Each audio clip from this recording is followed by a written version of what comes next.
Estamos aí. Bom dia, Terceirão. Sejam bem-vindos à nossa aula. A nossa aula de hoje nós vamos retomar, né? Já temos 2 aulas hoje, já estamos no último objeto de estudo, que é a Guerra Civil, ou Guerra Fria, né? Então, na Guerra Fria, nós iremos abordar os assuntos que nós começamos e vamos finalizar esse assunto hoje. Pois bem, durante as aulas sobre a Guerra Fria, nós acabamos com esse parâmetro de igualdade, de equilíbrio das duas potências mundiais na época, como a União Soviética, né, socialista, e os Estados Unidos capitalista. Porque nós vimos que os Estados Unidos ele não teve um conflito in loco dentro do seu território, caso bem diferente que nós vimos da União Soviética. Então, eu perguntei aqui para vocês, para os meus alunos do terceirão, né, que eu me amarro nesse terceirão, é o seguinte: qual foi o evento, qual foi esse conflito histórico que arrasou com a União Soviética? Alguém poderia me lembrar? A Segunda Guerra. Então, vejam,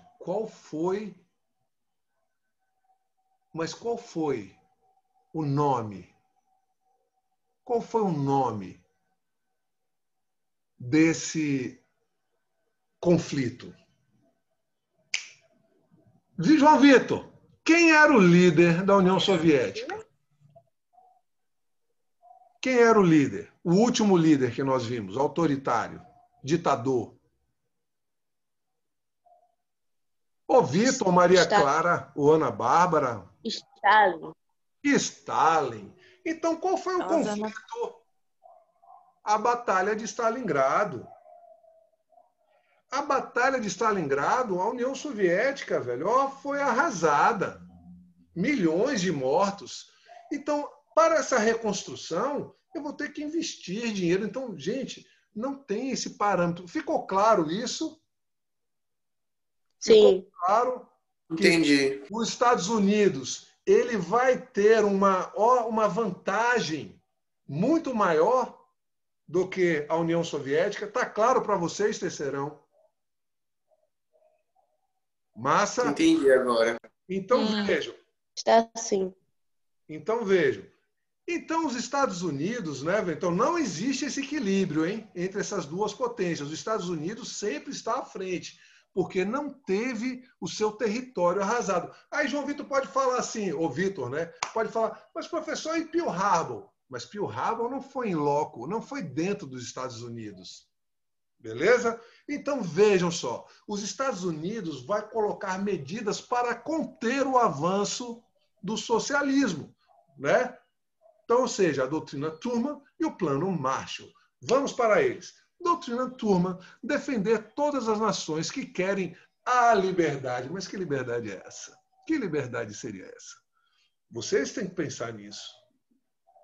Não aos regimes ditatoriais. Mas me diga uma coisa. Pense aqui comigo. Trump. Ele não é um ditador também, não? A partir do momento que ele vai à imprensa e ele, por uma suposta, né, uma questão de nacionalismo, patriotismo, ele compra a vacina que estão em testes e só pensa na América do Norte, não é uma forma de ditar as regras por ser uma grande potência? O que é que vocês acham aquela disso? ditadura mascarada, né? Não é? Então, temos que pensar nisso. No capitalismo também pode existir isso. Então, vejam, entre outras palavras, todo país que não quiser entrar na influência soviética. Então, o capitalismo ele vai querer fazer isso sempre. Derrubar o inimigo para ele ficar recebendo benefícios disso. Tanto que é muito fácil. É só você olhar para dentro da sua casa, para dentro do seu guarda-roupa, ou ver no seu banheiro, ou em qualquer coisa. Existe um utensílio, pelo menos norte-americano. Beleza? E o plano Marshall, reconstruir a Europa após a Segunda Guerra. Ou seja, os Estados Unidos falam, calma, eu vou ajudar, desde que você reconstrua o seu país nos moldes capitalistas. Então, vejam, é uma forma, é uma maneira, né, de os Estados Unidos falar, beleza, eu ajudo, mas vocês estão comigo. Beleza? Alguma dúvida, galera? Beleza. Beleza? Então vamos Beleza. seguir. Principais acontecimentos da Primeira Guerra Fria. OTAN, Organização do Tratado Atlântico Norte, né? Os Estados Unidos, mais países da Europa, capitalistas, não posso esquecer disso, capitalistas, buscavam garantir a segurança, ou seja, evitava qualquer invasão ou conflito socialista. Então, esse é o papel da Organização do Tratado do Atlântico Norte. É os Estados Unidos, mais os países que estavam, né, se desenvolvendo ou se reconstruindo aos moldes capitalistas. Pois bem, olha a resposta da União Soviética. Vem através do Pacto de Varsóvia. Foi a resposta dos países socialistas. A aliança política militar dos países socialistas que buscavam conter os ataques ou invasão dos países capitalistas. Então, gente, é um jogo de xadrez. Não existe um contato direto, mas as peças estão sendo o quê? Jogadas. Beleza? Vamos lá. O Muro de Berlim. Então, o Muro de Berlim, galera, ele é o símbolo. Ele é o símbolo. E com a sua derrubada, vai ser a vitória capitalista sobre o socialismo. Então, em 1989, é derrubado o Muro de Berlim, é quando o capitalismo fala adeus para o socialismo. Pois bem, o Muro de Berlim, uma cidade sitiada, ou melhor dizendo, dividida. Berlim Oriental, socialista, e Berlim Ocidental, capitalista. Para você não esquecer, nós vivemos no Ocidente. Uma boa parte de nós somos capitalistas. Ou melhor dizendo, o Brasil, né, ainda mais nesse governo, ele é capitalista. Investimentos, né, capitalistas na parte ocidental, levaram muitas pessoas do lado oriental a migrarem. Vocês viram isso nos videozinhos que eu postei sobre, né, o Muro de Berlim, que as pessoas na madrugada tentavam atravessar para o lado capitalista, né? Porque, imagine só, do outro lado não tinham carros, não tinham, né, tantas tecnologias, computadores, desenvolvimento, boates, enfim, shoppings. Então, eram duas realidades. E tem aquele ditado que fala o que está depois do muro, o que é proibido, a gente sempre procura ver, né? Então, as pessoas da Berlim socialista queriam conhecer o outro lado capitalista, né? Originando a construção do muro. E aí vocês viram que os guardas eram, né? Eles tinham a licença de quem quisesse furar esse bloqueio, eles poderiam atirar. Pois bem, a Guerra da Coreia, também vimos isso, galera. A Guerra Fria na Ásia, Estados Unidos e União Soviética participaram de forma indireta. O jogo de xadrez, americanos apoiam a Coreia do Sul e os soviéticos apoiam a Coreia do Norte. Nós vimos isso. Stalinismo. Stalin, União Soviética, com sua política repressiva. Volto a destacar isso porque é importante. Porque, às vezes, com muito assunto, eu sei, Terceirão, é muito assunto, né? Mas, vejam só, eu não posso confundir o nazismo, que faziam campos, né, de concentração, que iam exterminar judeus, né, com Stalin. Stalin era campos de trabalho forçados. Beleza? Macartismo. Foi um polêmico movimento político norte-americano para tentar combater o comunismo, não é isso? Idealizado pelo senador republicano Joseph McCarthy. Teoria da caça às bruxas nos Estados Unidos. Então, vejam, os Estados Unidos sempre mexendo, né, os seus peões, né, para tentar frear o avanço do socialismo. Então, vejam, é um jogo intelectual, aonde não vai ter um combate direto, e sim só mental. Então, a União Soviética agia de uma forma, os Estados Unidos recrutava de outra forma, tentando bloquear É isso que é o jogo do xadrez, não é isso, velho? Então vamos lá. Outra coisa, Conferência de Bandung. Nós já vimos isso. Alinhamento dos países do terceiro mundo. Terceiro mundo. Gente, você vê, né, que essa coisa de rotular, por que terceiro mundo? Mas assim, em termos do IDH, né, em termos de desenvolvimento, nós já fomos o terceiro mundo, agora nós estamos em desenvolvimento, não é isso? Pois bem, vejam só, esses países do terceiro mundo, eles não queriam nem o lado capitalista, nem o lado socialista. Eles queriam ser quem eles são e serem respeitados da maneira que eles são, pela cultura, pelas etnias, e poderem ser representados na ONU, ou poderem serem ouvidos.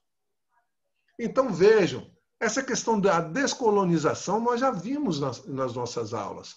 Então, eu quero que vocês entendam, esses países africanos, eles não estão nem aí, meu irmão, se é socialista ou se é capitalista. Eles queriam ser respeitados e serem ouvidos, terem participação. Beleza? Revolução Cubana de 1959. Nós já vimos também, né, a Guerra Fria na América Latina, a crise dos mísseis, União Soviética, lógico, bases nucleares, nós já vimos isso, essa questão da Guerra Fria, né?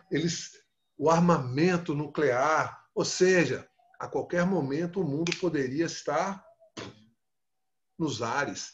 Então, o que acontece? A União Soviética ia mexendo, né, os seus peões, as suas jogadas, para tentar cada vez mais dar um checkmate nos Estados Unidos. Quando os Estados Unidos percebeu a gravidade da coisa, ele falou, opa, ou vocês retiram essa base, porque, galera, é só você pensar comigo, estou lá na União Soviética, para um míssil chegar aqui na América do Norte, ele vai percorrer uma distância gigantesca. Mas se eu tiver uma base na América Central, para chegar na América do Norte, é 2 palitos. Vocês estão me entendendo ou não? Sim. Sim. Sim? Então, vejam. Sim.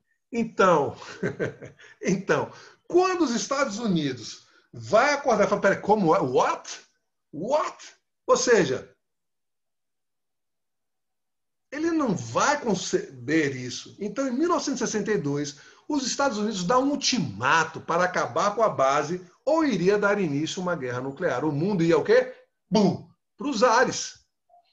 O presidente John Kennedy e o chefe do Estado, Nikita Khrushchev, nós já falamos dele, né? Já falamos muito dele. Pois bem, eles vão entrar naquela questão de coexistência pacífica. Ou seja, temos que chegar a um denominador. Olha a matemática aí. Temos que chegar a um denominador. Porque vai acontecer a corrida espacial, que nós já vimos também. Mas, gente, vai poder um morar no espaço e outro morar na Terra? Não, não vai. Ainda não temos essa tecnologia. Estamos, né, buscando essa forma de neocolonização e outros planetas, etc. Mas não temos ainda. Pelo menos o que é passado, nós, ou pela imprensa, pelos jornais, etc., ainda estamos buscando isso, né? Porém, então não pode os Estados Unidos viver na Terra e a União Soviética viver no espaço. Não pode. Então vai ter que ter uma coexistência pacífica, né? Vamos ter que ceder, chegar a um denominador. Pois bem, vamos lá. Coexistência pacífica vai de 61 a 1979. Não há enfrentamento direto, mundo multipolar. Os não aliados, várias forças começam a aparecer. Então vejam, o que é isso que vai acontecer? O Japão e a Alemanha vão voltar a crescer. Vocês vão ver que a Alemanha ela vai se tornar muito forte industrialmente. Observação, a União Soviética ela se afasta do Japão, né? Desculpa, vai se afastar, vai se tornar isolada, porque Stalin vai provocar isso. O próprio governo, o stalinismo ditatorial, ele vai fazer a União Soviética se isolar. Então, ou seja, rompe as relações com a China. Com a China. Desculpa, eu tinha falado do Japão, mas é com a China. E a China, ela começa a fazer comércio com os Estados Unidos. Aí vem a corrida espacial. Ou seja, quem vai chegar primeiro no espaço? Quem chega primeiro é a União Soviética. A União Soviética, através de Yuri Gagarin, chega ao espaço. O homem chega ao espaço. Os Estados Unidos fica com isso atravessado no pescoço. Os Estados Unidos, ele fala, meu irmão, não, mas a União Soviética chegou no espaço, nós chegaremos à Lua. Nós chegaremos à Lua.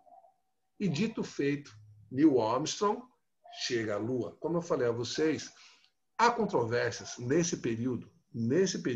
Se vocês pesquisarem em alguns sites, em algumas revistas, será que os Estados Unidos teria essa tecnologia para o homem chegar na Lua nesse período? Ou foi uma estratégia? Há toda essa história, né? Porém, vamos pesquisar, vamos ir buscar o fato e vamos comprovar isso. Pois bem, hoje nós sabemos que temos essa tecnologia, mas será que nessa época os Estados Unidos teria essa tecnologia? Vamos lá. Próximo slide. Guerra do Vietnã. Falamos também sobre isso. E lá também vai acontecer a mesma coisa. Um lado capitalista, outro lado socialista. Ou seja, o apoio dos Estados Unidos para o lado capitalista e o apoio da União Soviética para o lado socialista. Em 1968, o ano da contestação em todo o mundo. Ou seja, o mundo estava contra essa guerra, esse conflito. Foi a maior derrota norte-americana. Já falei para vocês sobre isso, que até o filme Rambo, né, ele foi criado justamente para dar essa suposta vitória norte-americana, né, essa simbologia contra os vietnamitas. Pois bem, em 1968, o ano da construção em todo o mundo, a revolta dos jovens em Paris, bloco capitalista, Primavera de Praga, bloco socialista, então vejam, olha o conflito aí. E uma corrente contra a guerra, movimento hippie, paz e amor, né? Então a galera, nessa época, os hippies vão vir justamente com flower power, eles não vão querer guerra, no war, só paz e amor. Então, o mundo vai respirar isso. Até o momento que os Estados Unidos se retira da Guerra do Vietnã. Crise do petróleo, nós falamos isso na aula passada, de 1973. Árabes e judeus entram em conflitos. Nós já sabemos disso, né? Lá na Palestina. Então, quando entram árabes contra os judeus, vocês já sabem disso, que os judeus era a terra prometida, né? Mas com a diáspora, a história dos judeus é uma história assim trágica.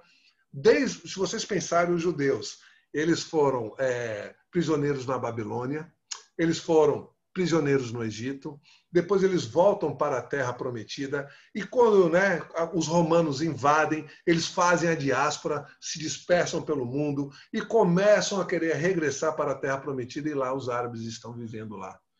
Então, não conseguem a paz até hoje, há um conflito. Pois bem, afeta, então, com esse conflito, os combustíveis, o preço da gasolina vai subir. O contrário que aconteceu esse ano. Esse ano aconteceu uma crise do petróleo, porém, aconteceu o inverso, o preço da gasolina baixou. Pois bem, afeta o desenvolvimento da Alemanha e do Japão, que estavam se desenvolvendo industrialmente. Aumento do preço do petróleo, ou seja, o capitalismo afeta o Brasil. O milagre brasileiro vai para os ares. Nós vimos isso na ditadura militar.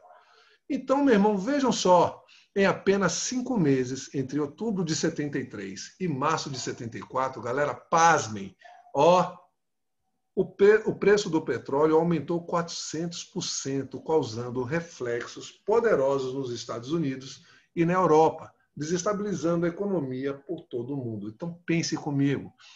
Se os países desenvolvidos sofreram, imagine nós em desenvolvimento com uma crise dessa. Então, meu irmão, é como eu falei a vocês, sempre afeta. Sempre afeta.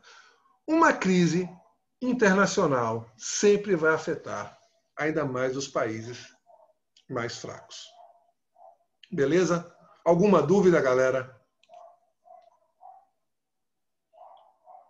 Bom, Beleza. Não, eu tinha não. separado uma coisa aqui para vocês, porque vocês lembram que eu falei, gente, pô, cada vez que a gente vai no mercado, os preços estão cada vez mais caros, mas, gente, eu vi uma coisa que eu fiquei amarradão, eu fiquei O legal. arroz? Não, eu fiquei amarradão com o seguinte, tem um órgão agora fiscalizando os mercados e multando os mercados. Eu vou pegar esse link e vou colocar para vocês, só de curiosidade. Eu falei, poxa, que legal, que legal. Foi no mesmo dia que eu reclamei aqui para vocês, ou que eu expus, né? Eu coloquei, falei, gente, poxa, e ninguém faz nada. E aí eu, zapeando na internet, né? Aí eu vi, pô, o órgão está multando os supermercados, quem está subindo os preços dos alimentos. Eu falei, caraca, eu acabei de falar isso hoje na aula. Olha que onda. Muito legal isso. Guerra de Angola. Já estava na hora mesmo. Não é? Não é? Eu vou disponibilizar isso aí para vocês. Sob o domínio de Portugal, nós já vimos isso também, né? Nós vimos isso. Independência afroasiática, apoio dos Estados Unidos e União Soviética. Portugal, nós lembramos, né, da revolta dos cravos, falamos sobre isso. A invasão do Afeganistão, Vietnã soviético, ou seja, o Vietnã soviético. Então, vejam só, a União Soviética está ali naquela região justamente pela reserva de gás, ele quer, né, ele que distribui tudo isso lá na Europa, e os Estados Unidos e também o domínio dos mares quentes, né, sem geleiras. Então, aquele comércio. E os Estados Unidos vai financiar milícias para brecar esse avanço soviético. Então, vejam, faz parte do jogo. Ou seja, os Estados Unidos vai querer brecar a União Soviética em todo lugar, em todo lugar. Tanto que é que vai financiar milícias, e aí que vai vir, como eu falei para vocês, a história de Bin Laden, né? Uma cria norte-americana. O projeto Guerra nas Estrelas, nós vimos, eu postei um videozinho 3D para vocês, como é que faz, através de satélites, o laser, para impedir que os mísseis, né, invadam o seu território. Ele é muito legal, mas ele é muito caro, ele não saiu do papel. Tanto é que no nosso módulo tem uma ilustração muito legal, identificando item por item, se viessem mísseis da União Soviética, se viessem mísseis de bases soviéticas dentro da América Central, etc. Enfim, e é muito assim surreal, é muito Era nas Estrelas, ou, né, Jornada nas Estrelas mesmo, uma coisa fictícia. Pois bem, o custo é muito alto e ele não sai do papel. Beleza, galera? Bom, mudanças ocorridas na União Soviética ao final de 1980. Com o advento da perestroika e da glasnost, é fundamental não apenas para a compreensão do que desencadeou o fim do bloco socialista. Vejam, Mikhail Gorbachev, ele vai querer ter mais flexibilidade, né? Não vai querer ser um governante tão ditatorial, né? Autoritário. Ele vai querer uma flexibilidade. Então, veja, um país socialista, perestroika, abertura econômica. Ele vai abrir a União Soviética para uma abertura econômica. E a glasnost uma abertura política. Estão vendo? Muda completamente. E com isso, galera, vem a queda do muro. Então, pense nisso, preste atenção nisso. A queda do Muro de Berlim significou o fim da Guerra Fria e a reunificação das duas Alemanhas, o término dos regimes socialistas e o início da globalização. Ah, professor, globalização. Então, vejam, não temos, né, implícita, mas esse mundo bipolar. Só temos a vitória capitalista. E começa essa globalização. Simbolicamente representa a vitória do capitalismo sobre o socialismo. Beleza, galera? Então, esse é o símbolo da queda do socialismo no mundo. A queda do Muro de Berlim, em 1989. Alguma dúvida? Alguma dúvida, galera? Me diga uma coisa, eu quero fazer uma pergunta a vocês. Eu acho que vocês sabem Me diga uma coisa, a criação do Superman ou do Super-Homem, ele foi criado a fim de quê? Vocês sabem me informar? Podem pesquisar aí no Google. Para ser um símbolo na guerra, o super-homem, ele foi criado para ser um exemplo de patriotismo para os jovens e adolescentes que poderiam participar da guerra e ir para a guerra. Só isso? Isso não foi o Capitão América? O Capitão América também. Cuidado, mas o Super-Homem, isso que eu quero de vocês. Galera, tem uns 10 minutos aqui. Pesquisem aí. Por que o Super-Homem ele foi criado? Tem a ver com um dos assuntos que nós falamos. Ou com a crise de 1929, ou com a Guerra Fria. Cuidado com o Capitão América, hein? Superman. Aguardo vocês. Tá bom.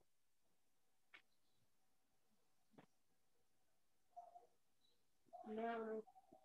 Alguém?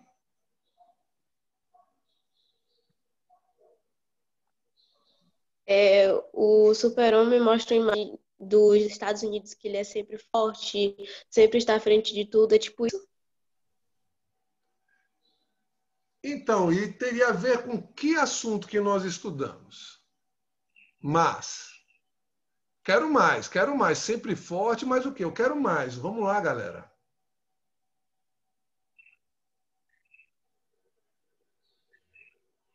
Na onde eu achei, tá dizendo que o super... Cadê? Aqui. Assim, a imagem do Superman foi aceita pelo público geral, diferente da editora. A situação da época estava um pouco complicada, mesmo com o lançamento dos anos 20 nos Estados Unidos.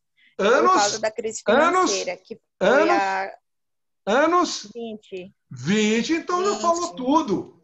20? Exatamente, você já falou tudo. Então foi feito para como se fosse uma superação dos Estados Unidos na crise de 1929. Exatamente, galera. Exatamente, é isso que eu quero. O negócio do crack. A bolsa exatamente. Então, gente, anos 20. Então, vejam só, tem tudo a ver com a crise de 29. Beleza? Então, para dar aquela coisa de estabilidade, fortalecimento, sentido figurativo. Beleza, galera? Então, nos vemos amanhã. Vocês querem que eu poste esses slides na área ali, que vocês possam baixar para estudar, ou vocês estudam pelas videoaulas e está tudo tranquilo? Pode colocar também o slide, se você quiser. Bom colocar. É bom? Então, eu irei colocar. Então, nos veremos amanhã. Se preparem, arrebentem. Super-heroínas e super-heroínos. Matem a pau na prova. A prova está tranquila. Faz o seguinte, vocês estudam, qualquer dúvida, amanhã a gente tira e aplicamos a nossa prova de recuperação, tá bom? Então, um bom dia para todos, um bom descanso. Terminamos tanto a crise de 29 e terminamos tanto a Guerra Fria que aconteceu com o mundo bipolar. Beleza, galera? Então, nos vemos na próxima aula, que serão. Um abraço a todos. Até mais. Tchau, tchau. Tchau. Tchau, tchau. Tchau. Até mais. Tchau.